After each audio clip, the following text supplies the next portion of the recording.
الشيطان الرجيم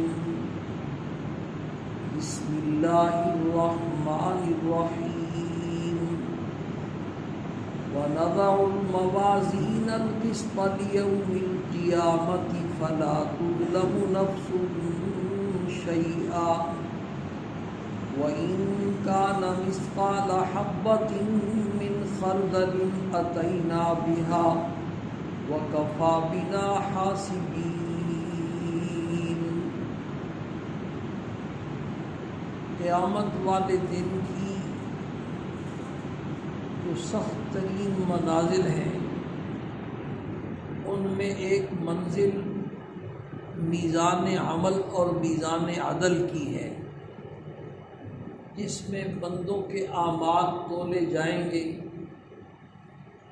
اور ایک ایک رائی کے دانے کے برابر جس نے عمل کیا ہوگا وہ عمل بھی اس دن لایا جائے گا اور اس پرڑے میں رکھا جائے گا۔ یہ مضمون بیان ہو رہا ہے، اس میں کئی باتیں عرض کی جا چکی ہیں۔ اب جو بات شروع تھی وہ یہ تھی کہ دو چیزیں ایسی ہیں جو آدمی اپنی اس دنیا والی زندگی میں ان کا اہتمام کر لے گا، اس کے نیک اعمال قیامت والے دن بڑے بھاری اور بڑے وزنی ثابت ہوں۔ ان میں جان جو پڑے گی، وزن جو پڑے گا وہ دو چیزوں سے پڑے گا۔ ان میں پہلی چیز ہے اخلاص، کتنا اس کے دل میں خلوص ہوگا، نیت اللہ پاک کی رضا کی ہوگی، اتنا ہی اس کا وہ عمل وزنی ثابت ہوگا۔ اخلاص ایسی چیز ہے جو رائی کو اس دن پہاڑ بنا کر کے ظاہر کرے گا، اور ریاکاری اور دکھلاوا اور نام و نمود اور شہرت یہ ایسی چیز ہے کہ وہ پہاڑوں جیسے اعمال کو بھی رائی بنا دے گی۔ شہید، سخی اور عالم، ان تینوں کے بارے میں کئی دفعہ آپ یہ تعلیم ہماری ہوتی ہے اس میں حدیث سن چکے ہیں۔ بڑے قربانی والا عمل ہے، شہید کا بھی عمل ہے، سخی بھی اپنا مال اللہ کے راستے میں لٹاتا ہے، اور عالم کی بھی بڑی فضیلت ہے، لیکن خدا نہ خواستہ اگر دل میں اخلاص نہیں ہے تو یہ اتنے بڑے بڑے اعمال بھی اس دن ضائع چلے جائیں۔ بہرحال اخلاص پر تو کافی بات ہو چکی ہے۔ دوسری جو چیز ہے نا وہ اتباع سنت ہے، کہ آدمی اپنی زندگی میں جتنے بھی نیک اعمال کرے ان میں کوشش یہ کرے کہ میرا یہ عمل ٹھیک سنت کے مطابق۔ جتنے بھی ہم نیک اعمال دنیا میں کرتے ہیں ان نیک اعمال کا ایک ہی مقصود ہوتا ہے کہ اللہ پاک کا قرب ہمیں نصیب ہو۔ مجدد الفسانی رحمہ اللہ ایک بزرگ گزرے ہیں، کئی دفعہ ان کا تذکرہ درس میں آتا رہتا ہے۔ ان کا ایک قول ہے کہ میری ساری زندگی مجاہدات میں، ریاضات میں اور مشقتوں میں گزری، اور یہ بزرگوں کے تصوف کے جتنے سلسلے ہیں وہ سارے میں نے کنگال مارے۔ آخری جو زندگی کے آخری دور میں میرے اوپر جو راز منکشف ہوا وہ راز یہ تھا کہ اللہ پاک کی ذات تک پہنچانے کا جو سب سے آسان ترین اور قریب ترین راستہ ہے نا وہ صرف اور صرف سرکار دو عالم صلی اللہ علیہ وسلم کی سنتوں کی اتباع ہے۔ آدمی ٹکرے مارتا رہے اور نوافل پڑھتا رہے، تلاوتیں کرتا رہے، ذکر اذکار کرتا رہے، لیکن زندگی اس کی خلاف سنت ہے، شکل و صورت اس کی سنت کے خلاف ہے، اعمال اس کے سنت کے کیا ہے خلاف ہیں، وضع قطع، لباس اس کا، شادی غمی اس کی، یہ سارے کام اس کے سنت کے خلاف ہیں، تو ان ٹکرے مارنے سے کچھ بھی نہیں ہو۔ اور یہ ان کا قول قرآن سے اس کی تائید ہوتی ہے۔ قرآن پاک میں اللہ پاک کا ارشاد ہے، قل ان کنتم تحبون اللہ، میرے محبوب آپ فرما دیں اگر تم اللہ پاک سے محبت کرنا چاہتے ہو اور یہ چاہتے ہو کہ اللہ پاک ہمارا محبوب بن جائے اور ہمیں اللہ کی محبت نصیب ہو جائے، تو اس کا طریقہ کیا ہے بھائی؟ فاتبعونی، میری اتباع کرو۔ میں محمد صلی اللہ علیہ وسلم کی کیا کرو؟ اتباع کرو۔ جب تم میری اتباع کرو گے تو یحببکم اللہ، تم اللہ سے کیا محبت کرو گے، اللہ خود تم سے محبت شروع کر دے گا۔ محبت تو دونوں طرف سے ہوتی ہے نا بھائی، جب اللہ پاک تم سے محبت کریں گے تو تم اللہ پاک کے کیا بن جاؤ گے؟ محبوب۔ اللہ پاک کی رضا حاصل کرنے کا جو سب سے آسان ترین راستہ اور قریب ترین راستہ ہے نا، وہ کیا ہے بھائی؟ سرکار دو عالم صلی اللہ علیہ وسلم کی سنتوں کا اتباع۔ اور حضرت مجدد البستانی رحمہ اللہ ہی نے لکھا ہے کہ قیامت والے دن اس ترازو میں جو وزن اور انوارات پیدا ہوں گے نا، وہ سنت کی برکت سے۔ ایک آدمی بیت الخلا جاتا ہے لیکن سنت کے موافق جو مسنون طریقہ ہے، مشہور و معروف، اس طریقے کو اختیار کر کے وہ جاتا ہے اور پھر باہر آتا ہے اسی سنت کے مطابق۔ تو دوسرا آدمی نفل پڑھتا ہے لیکن خلاف سنت پڑھتا ہے، عصر کے بعد نوافل شروع کر دیے، خلاف سنت نوافل اس نے پڑھے۔ تو فرمایا کہ جو انوارات اور برکات اس کے بیت الخلا جانے والے عمل میں ہوں گے نا قیامت والے دن، وہ اس کے نوافل میں بھی نہیں۔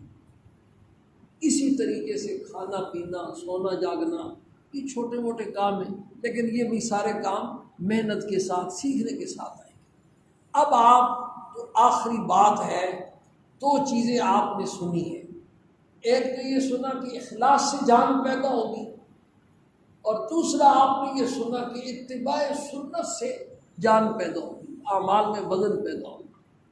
تو آپ ذرا تنہائی میں جا کر کے سوچنا، یہ جو ہم مرنے کے بعد والی رسمیں کرتے ہیں، تیجا، 7واں، 40واں، اور اس کے بعد پھر برسی، اور پھر پوری زندگی ایک سلسلہ رہتا ہے۔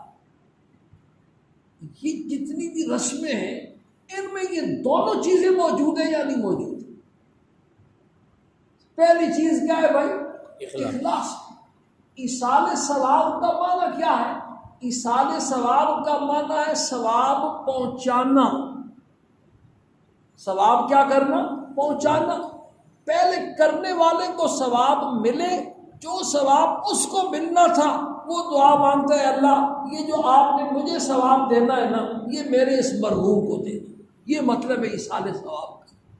تو جب بندہ کام ایسا کر رہا ہے کہ اس کام میں اخلاص ہی نہیں ہے اور وہ کام سنت کے مطابق ہی نہیں ہے، تو کرنے والے کو ہی کیا مل رہا ہے؟ ثواب نہیں مل رہا ہے، تو اس مرحوم کو کیا پہنچے گا بیچارے کو؟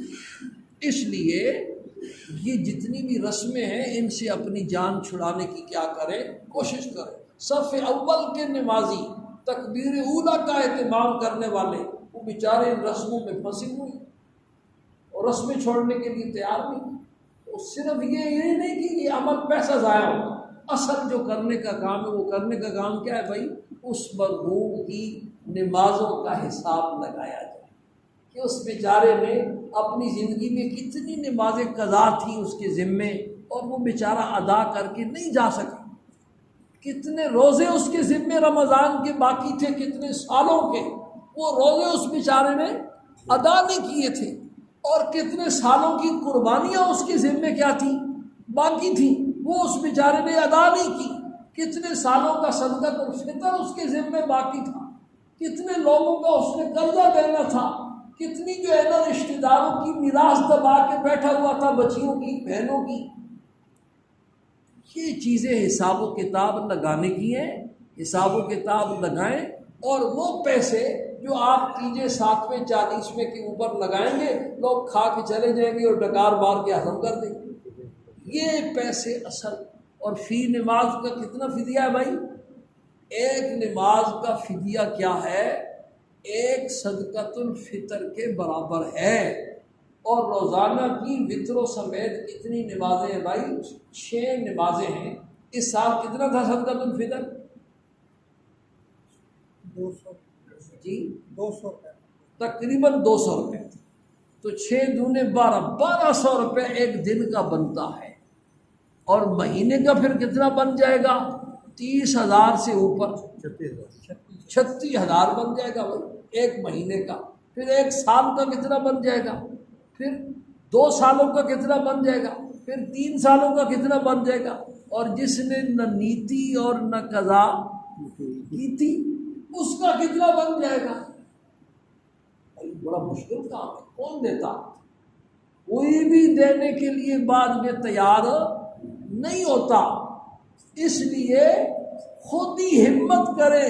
ابھی جتنی عمر اللہ پاک نے مہلت دی ہوئی ہے وہ ساری نمازیں کیا کریں؟ جو اللہ والے ہوتے ہیں وہ تو اس کا اہتمام کرتے ہیں بھائی۔ حضرت مولانا عبداللہ شہید رحمہ اللہ جب شہید ہوئے تو ان کا وصیت نامہ لکھا ہوا ملا ان کے کاغذات سے۔ اس وصیت نامے میں لکھا ہوا تھا کہ الحمدللہ میری یاد کے مطابق میرے ذمے کوئی نماز نہیں، میں نے ساری نمازیں الحمدللہ اپنے وقت پر کیا کی ہیں؟ پڑھی۔ لیکن پھر بھی فرمایا انسان ہے احتیاطاً 6 مہینے کی نمازوں کا فدیہ میری طرف سے کیا کیا جائے؟ ادا کیا جائے۔ اللہ۔ اور مالی جو معاملات تھے ان کے بارے میں بھی لکھا کہ الحمدللہ میں نے کسی کا ایک پائی کی طرح نہیں دینا ہے، لوگوں نے میرے کچھ پیسے کیا کرنے دینا، ان کی بھی تفصیل لکھی۔ اللہ والے اس کا کیا کرتے ہیں؟ اہتمام کرتے ہیں۔ کراچی میں ایک کرنل تھے، ان کو اللہ پاک نے اسی طرح بیان سنا تو اللہ پاک نے ان کو توبہ کی توفیق دے دی۔ پوری زندگی انہوں نے بیچاروں نے نماز پڑھی ہی نہیں تھی۔ جب اللہ پاک نے توبہ کی توفیق دے دی تو 6 مہینے کے اندر انہوں نے 30 سال کی نمازیں کیا کی بھائی؟ اللہ اکبر، اللہ اکبر۔ صبح قضا نماز کے لیے کوئی وقت مکروہ ہے ہی نہیں۔ طلوع صبح صادق کے بعد آدمی نفل نہیں پڑھ سکتا، فجر کی صرف 2 سنتیں پڑھ سکتا ہے۔